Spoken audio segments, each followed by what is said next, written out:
Ni ne HIV, ƙwayar cuta ce da ke son tafiye-tafiye. Na fi son tsarin kiyaye lafiyar jikin ɗan adam, musamman waɗancan ƙwayoyin halitta na CD4+T, inda aka fi samar mini wurin zama da hayayyafa.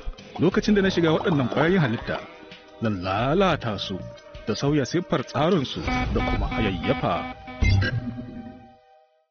Lokacin da ɗan adam ya kamo da cutar ƙanjamau, zan miƙa sako ga sauran ƙwayoyin cututtuka domin su shigo jikin ɗan adam. Don haka, lokacin da na fito, alamun kamuwa da cuta daban-daban za su bayyana.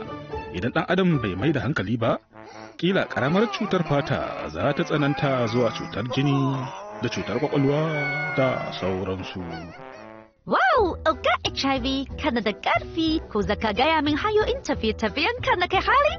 To hanyoyin kai hari? A'a, hanyoyin tafiya ta guda uku ne. Na farko ta hanyar jini, kamar amfani da allurar wasu.